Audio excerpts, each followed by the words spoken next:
Yeah. And I got some of those electrical floss. An electrical flosser? Is that one like this water or whatever? I'm just kidding.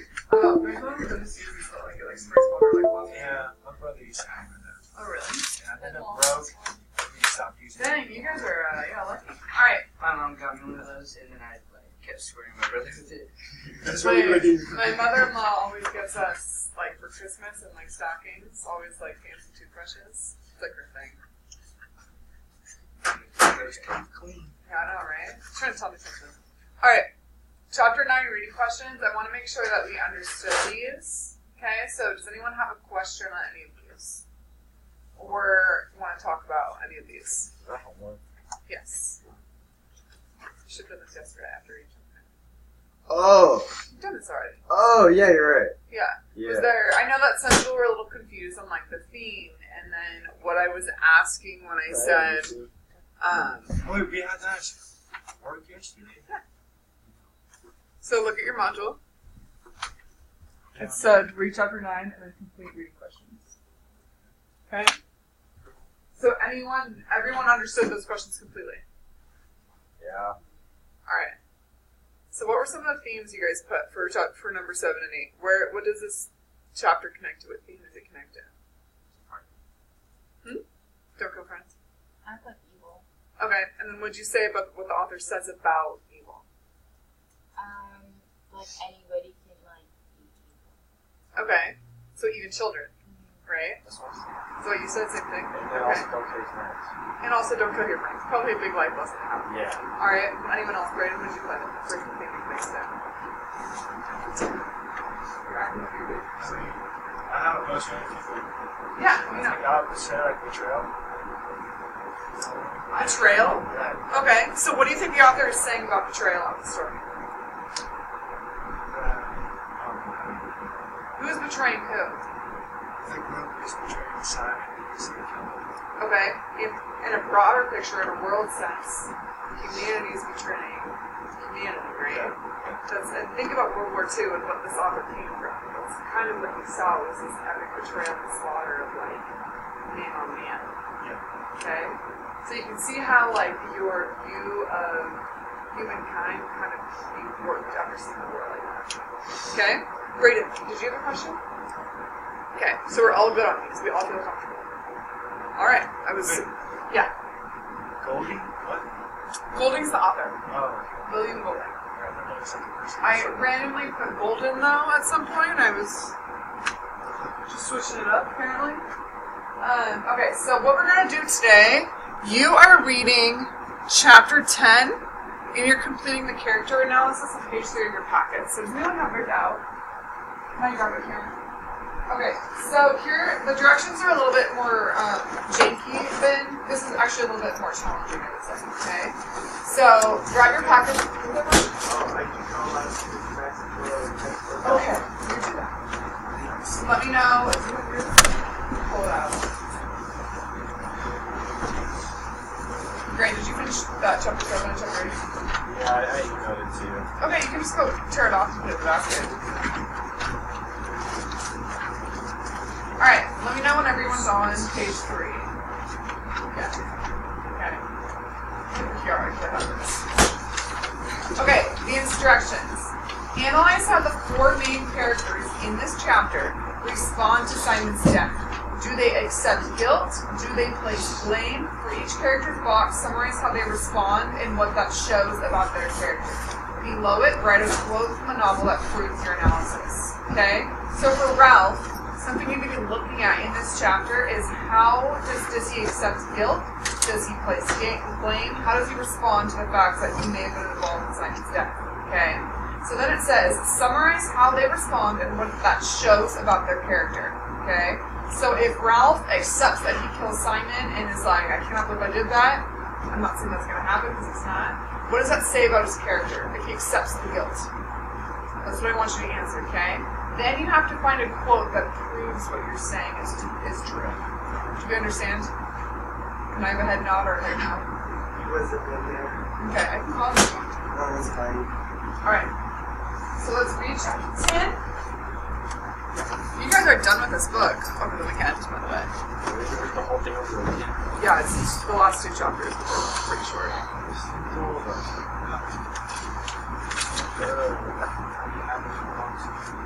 My friends told me what happened. Really? It's okay. Yeah, the last two chapters, this is what you have to read. That's so much. You have a tutorial today, you should get that done. Am I right? No.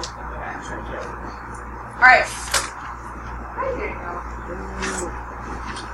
So chapter 10 is on page, and if we finish all this early, we can start reading chapter 1.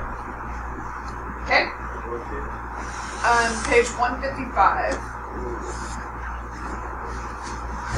Alright, chapter 10 is called The Shell and the Glasses. Remember, always getting some foreshadowing in this. Alright, are we all there? Okay. Alright, ready? Piggy eyed the advancing figure carefully. Nowadays, he sometimes found that he saw more clearly if he removed his glasses and shifted the one lens to the other eye. But even through the good eye, after what had happened, Ralph remained unmistakably Ralph. He came now out of the coconut trees, limping, dirty, with dead leaves hanging from his shock of yellow hair. One eye was a slit in his puffy cheek, and a great scab had formed on his right knee. He paused for a moment and peered at the figure on the platform. Peggy, are you the only one left? There's some Mullins. They don't count, no biggins? Oh, Sam and Eric, they're collecting wood. Nobody else? Not that I know of. Ralph climbed onto the platform carefully. The coarse grass was still worn away where the assembly used to sit. The fragile white conch still gleamed by the polished seat. Ralph sat down on the grass, facing the chief seat and the conch. Peggy knelt at his left, and for a long minute there was silence. At last, Ralph cleared his throat and whispered something. Piggy whispered back. What'd you say? Ralph spoke up. Simon. Piggy said nothing but nodded solemnly. They continued to sit, gazing with impaired sight at the chief's seat and the glittered moon. The green light and the glossy patches of sunshine played over their befouled bodies. At length, Ralph got up and went to the conch. He took the shell caressingly with both hands and knelt, leaning against the trunk. Piggy, what are we going to do? Piggy nodded at the conch. You could hold the sunlight? Ralph laughed sharply as he said the word, and Piggy frowned. Why would he laugh? Why was he laughing at it? He said something the sunlight. Yeah. No one else is around. You need to go see Miss Gilbert. Sorry. See you later.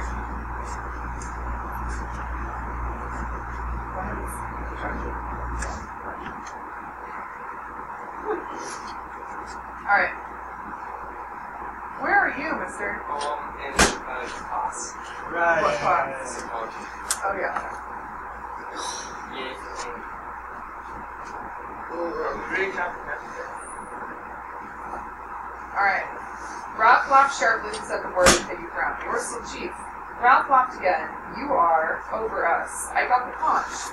Ralph, stop laughing like that. Look, there ain't no need, Ralph. What's the others gonna think? At last, Ralph stopped. He was shivering. Piggy, huh? That was Simon. You said that before. Piggy, huh? That was murder. You stop it, said Piggy shrilly. What good are you doing talking like that? He jumped to his feet and stood over Ralph. It was dark. There was that bloody dance. There was lightning and thunder and rain. We were scared. I wasn't scared, said Ralph slowly. I don't know what I was. We was scared, said Piggy excitedly. Anything might have happened. It wasn't what you said. He was gesticulating, searching for a formula. Oh, Piggy. Ralph's voice, low and stricken, stopped Piggy's gestures. He bent down and waited. Ralph, cradling the conch, rocked himself to and fro. Don't you understand, Piggy, the things we did? He may still be... No. Perhaps he was only pretending. Piggy's voice trailed off the side of Ralph's face. Okay, so they're like, maybe he's alive. You guys pull him apart. He's not alive. You were outside the circle. You never really came in. Didn't you see what they did? There was loathing and at the same time a kind of feverish excitement in his voice. Didn't you see, Piggy? Not all that well. I only got one eye now. You ought to know that, Ralph. Ralph continued to rock to and fro. It was an accident, said Piggy suddenly. That's what it was, an accident. His voice shrilled again. Coming in the dark, he hadn't no business crawling like that out of the dark. He was batty. He asked for it. He gesticulated widely again. It was an accident. You didn't see what they did. Look, Ralph. We gotta forget this. We can't do no good thinking about it. See? I'm frightened of us. I want to go home. Oh, God, I want to go home. "It was an accident," said Piggy stubbornly, "and that's that." He touched Ralph's bare shoulder, and Ralph shuddered at the human contact. "And look, Ralph," Piggy glanced around quickly, then leaned close. "Don't let on we was in that dance," not to Sam and Eric. "But we were, all of us." Piggy shook his head. "Not us till last. They never noticed in the dark. Anyway, you said I was only on the outside." "So was I," muttered Ralph. "I was on the outside, too." Piggy nodded eagerly. Was they actually on the outside? Okay, what do you guys think? I don't think they were. So you think they're trying to convince themselves that they weren't in it?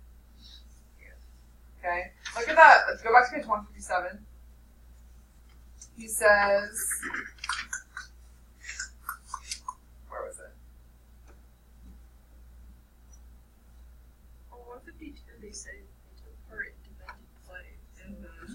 Okay, 157 towards the top, it says, I lost it, okay. "You were outside the circle. You never really came in. Didn't you see what they did?" Subconsciously, he knows he was in on that, okay? But if you got caught up in a moment and did something you didn't do, wouldn't you be like, "Oh, I never did that"? Like sometimes you say something to your parent, and then you kind of are like, "I never did that." And you're trying to like forget about it. Riley, we're at the top of page 158. "That's right, we was on the outside. We never done nothing. We never seen nothing." Piggy paused and then went on. "We'll live on our own, the four of us. Four of us. We aren't enough to keep the fire burning. We'll try. See, I've lit it." Sam and Eric came dragging a great log out of the forest. They dumped it by the fire and turned to the pool. Ralph jumped to his feet. "Hi, you two." The twins checked a moment then walked on. "They're going to bathe, Ralph." "Better get it over." The twins were very surprised to see Ralph. They flushed and looked past him into the air. "Hello, fancy meeting you, Ralph. We've just been in the forest. Stay up with the fire. We got lost last night." Ralph examined his toes. "You got lost after the..." Piggy cleaned his lens. "After the feast," said Sam in a still voice. Eric nodded. "Yes, after the feast." "We left early," said Piggy quickly, "because we were tired." "Oh, so did we. Very early. We were very tired." Sam touched a scratch on his forehead and then hurriedly took his hand away. Eric fingered the split lip. "Yes, we were very tired," repeated Sam, "so we left early. Was it good?" The air was heavy with unspoken knowledge. Sam twisted and he had seen words shot out of him. "Dance?" Memory of the dance that none of them had attended shook all four boys impulsively. We left early. So, memory of the dance that none of them had attended shook all boys impulsively. Does that answer your question? Okay. When Roger came to the neck of land that joined the Castle Rock to the mainland, he was not surprised to be challenged. He had reckoned during the terrible night on finding at least some of the tribe holding out against the horrors of the island in the safest place. The voice rang out sharply from on high, where the diminishing crags were balanced one another. "Halt! Who goes there?" "Roger." "Advance, friend." Roger advanced. You could see who I was. The chief said we gotta challenge everyone. Roger peered up. "You couldn't stop me coming if I wanted. Couldn't I? Climb up and see." Roger clambered up a ladder-like cliff. "Look at this." A log had been jammed under the topmost rock and another lever under that. Robert leaned lightly on the lever and the rock groaned. A full effort would send the rock thundering down to the neck of land. Roger admired. Okay, so did you guys catch that? So they have like, remember at the Castle Rock where they walk across the bridge and then you climb up and they had all this things. So like we could make a castle out of here. So that's actually where Jack and his tribe are now squatting, basically. Okay. Now Roger has a trap set up, so it's this rock, and he has like the stick that if someone came and wasn't welcome, he could just push the rock. Okay. Kind of like a booby trap. All right. He's a proper chief, isn't he? Robert nodded. He's going to take us hunting. He jerked his head in the direction of the distant shelters where a thread of white smoke climbed up the sky. Roger, sitting on the very edge of the cliff, looked somberly back at the island as he worked with his fingers at a loose tooth. His gaze settled on the top of the distant mountain, and Robert changed the unspoken subject. "He's going to eat Wilfred." "What for?" Robert shook his head doubtfully. "I don't know. He didn't say. He got angry and made us tie Wilfred up. He giggled excitedly. He's been tied for hours, waiting." "But didn't the chief say why?" "I never heard him." Sitting on the tremendous rock in the torrid sun, Roger received this news as an illumination. He ceased to work at his tooth and sat still, assimilating the possibilities of irresponsible authority. Then, without another word, he climbed down the back of the rocks toward the cave and the rest of the tribe. The chief was sitting there, naked to the waist, his face blocked out in white and red. The tribe lay in a semicircle before him. The newly beaten and untied Wilfred was sniffling noisily in the background. Roger squatted with the rest. Tomorrow, went on the chief, we shall hunt again. Okay, what are they gonna hunt?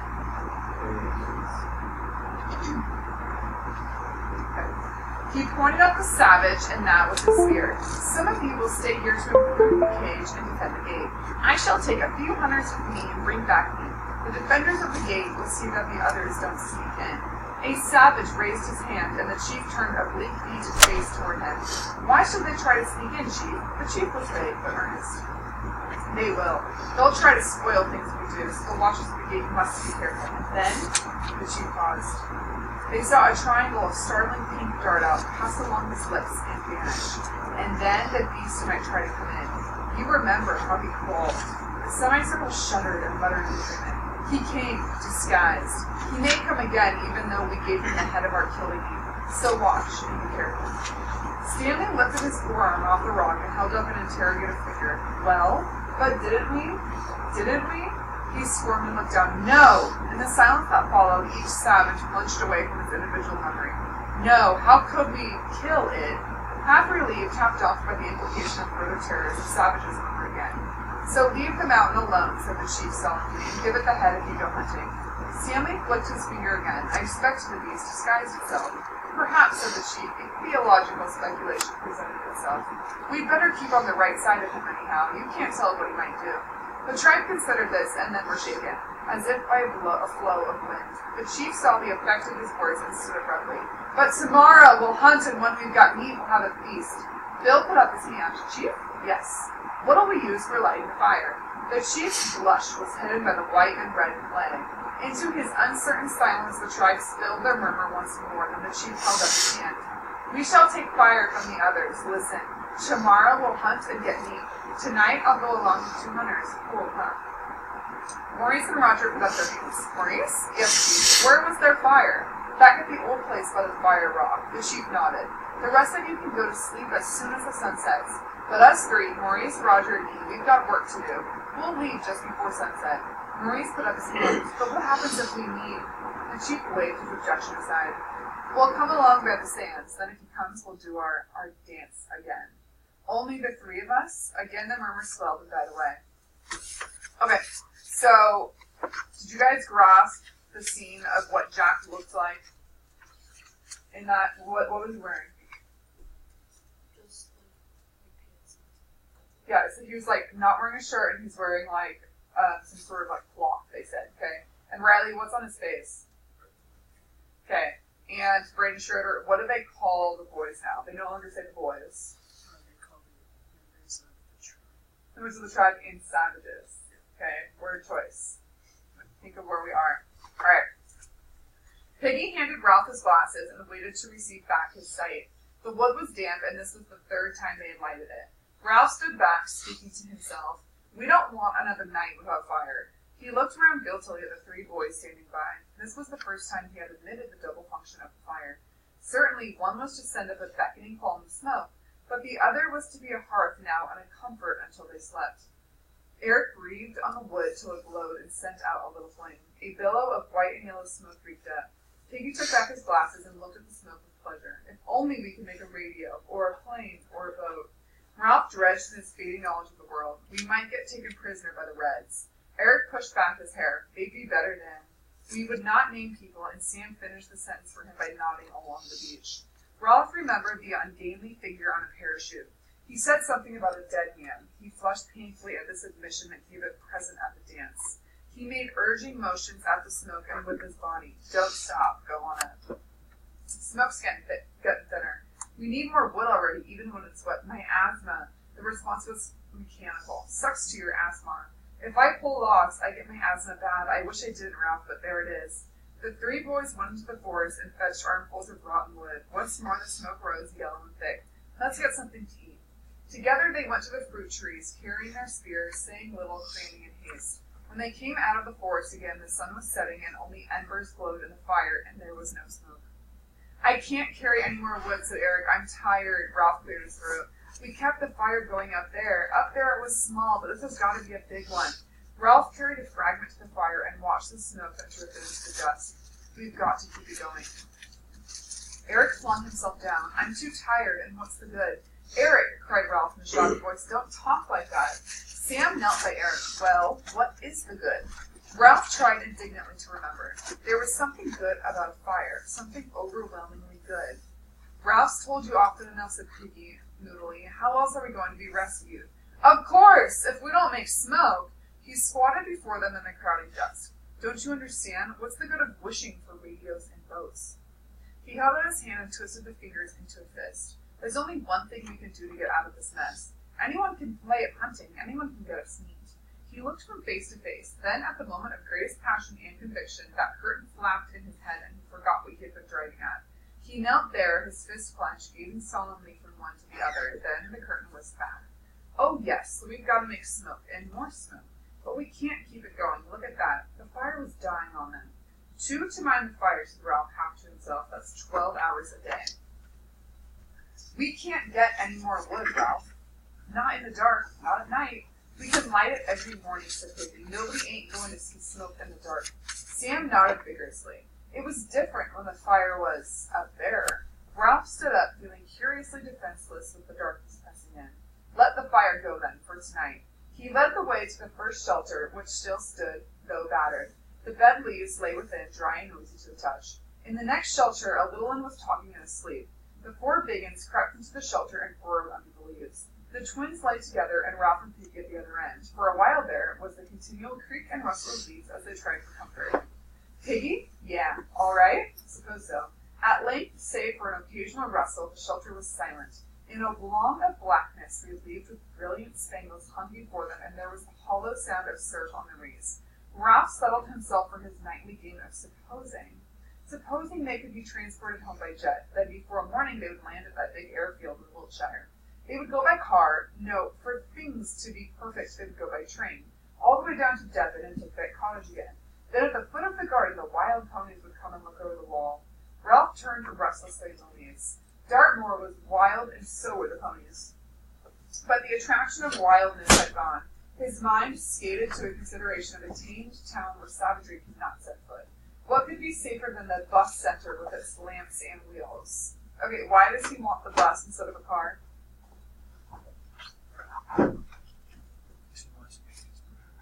He wants to make things perfect, and being surrounded by civilization at a bus center is a lot better than being in a car on your own. Okay, so he's terrified of any lack of civilization at this point.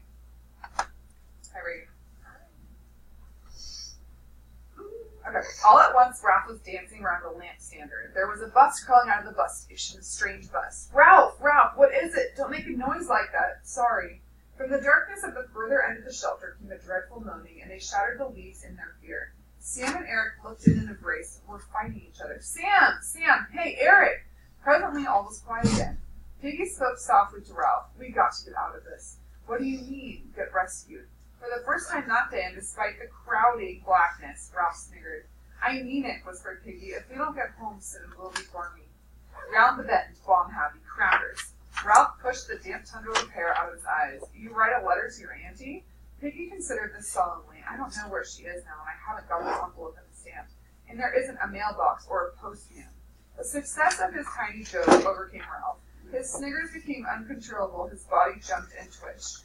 So, have you guys ever heard of, laughing, being called the word sniggers? That was like an English thing. You're never going to hear it again. It's just like when he's giggling. Like a snicker. Like when you're snickering, that's kind of the best we can speak. Piggy rebuked him with dignity. I haven't said anything funny, or anything all that funny. Ralph continued to snigger though his chest hurt. His twitchings exhausted him till he lay, breathless and woebegone, waiting for the next spasm. During one of these pauses, he was ambushed by sleep. Ralph, you've been making a noise again. Do be quiet, Ralph, because... Ralph heaved over among the leaves. He had reason to be thankful that his street was broken, for the bus had been nearer and more distinct. Why? Because, be quiet and listen. Ralph lay down carefully, to the accompaniment of a long sigh from the leaves. Eric moaned something and then lay still. The darkness, save for the useless oblong stars, was blowing it thick. I can't hear anything. There's something moving outside. Ralph's head prickled. The sound of his blood drowned all else and then subsided. I still can't hear anything. Listen. Listen for a long time. Quite clearly and emphatically, only a yard or so away from the back of the shelter, a stick cracked. The blood roared again in Ralph's ears. Confused images chased each other through his mind. A composite of these things was prowling around the shelters. He could feel Piggy's head against his shoulder and the convulsive grip of his neck. Ralph? Ralph? Shut up and listen. Desperately, Ralph prayed in the peace which preferred little limbs. A voice whispered horribly outside. Piggy! Piggy, it's come, gasped Piggy. It's real! He clung to Ralph and reached to get his breath. Piggy, come outside. I want you, Piggy. Ralph's mouth was against Piggy's ear. Don't say anything. Piggy, where are you, Piggy?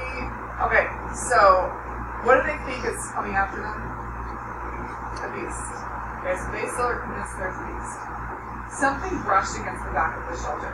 Piggy kept still for a moment, then he had his asthma.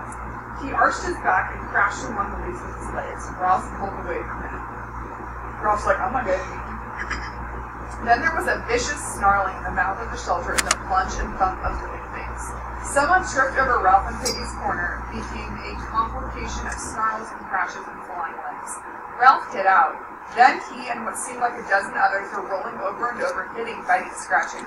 He was torn and jolted, found fingers in his mouth and bit them. A fist withdrew and came back like a piston, so that the whole shelter exploded into life. Ralph twisted sideways on top of a writhing body and felt hot breath on his cheek. He began to pound the mouth below him, using his clenched fist as a hammer. He hit with more and more passionate hysteria as the face became slippery. A knee jerked up between his legs and he fell sideways. Busying himself with his pain and the fight rolled over him. Then the shelter collapsed with smothering finality, and the anonymous shakes fought their way out and through. Dark figures drew themselves out of the wreckage and floated away, till the screams of the little ones and Piggy's gasp were once more audible. Okay, so what's happening? Okay, what'd you say? Okay, so they're being attacked by who? Most likely. Ralph called out in a quavering voice, all you little ones, go to sleep. We've had a fight with the others. Now go to sleep. Sam and Eric came close and peered at Ralph. Are you two all right? I think so. I got busted. So did I. How's Piggy? They hauled Piggy clear of the wreckage and leaned him against a tree. That night was cool and purged of immediate terror. Piggy's breathing was a little easier. Did you get hurt, Piggy? Not much. That was Jack and his hunter, said Ralph bitterly. Why can't they leave us alone? We gave them something to think about, said Sam. Honest, you can tell them to go on. At least you did. I got mixed up with myself in a corner. I gave one of them what for, said Ralph. I smashed him up all right. He won't want to come and fight us again in a hurry. So did I, said Eric. When I woke up, one was kicking me in the face. I got an awful bloody face, I think, Ralph, but I did him in the end. What did you do? I got my knee up, said Eric with simple pride, and I hit him with it in the pills. Okay, so he hit him in the sensitive area, right? He took his knee and was like, you should have heard him holler. He won't come back in a hurry either, so we didn't do too badly. Ralph moved suddenly in the dark, but then he heard Eric working his mouth. What's the matter? Just a tooth loose. Piggy drew up his legs. You all right, Piggy? I thought they wanted the conch. Ralph trotted down the pale beach and jumped on the platform. The conch still glimmered by the chief's seat. He gazed for a moment or two, then went back to Piggy. They didn't take the conch. I know they didn't come for the conch. They came for something else. Ralph, what am I going to do? Far off along the bow stay of the beach, three figures trotted toward the castle rock. They kept away from the forest and down by the water. Occasionally, they sang softly. Occasionally, they turned cartwheels down by the moving streak of phosphorescence. The chief led them, trotting steadily, exulting in his achievement. He was a chief now, in truth, and he made stabbing motions with his spear. From his left hand dangled Piggy's broken glasses. Okay. I'm gonna go to the bathroom. Go ahead, Ryan. So, what did they steal? Why? Haley, why do you think they stole the glasses?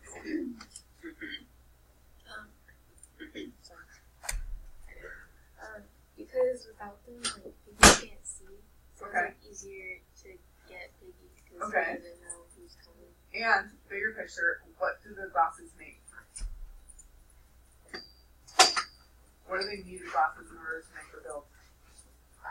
Fire. Okay. so they can't really do anything without the fire. So now you can't see. Alright. So, go ahead and make your charts. So you have to document how each of these characters responds to Simon's death. Do they accept it? Do they place blame? How do they all react? Okay, I need to know your opinion as well as what else did you say? Summarize how they respond and what that shows about their character. 2 parts. Okay, summarize it and what does it tell you about their character. Then you need to find a quote. Okay?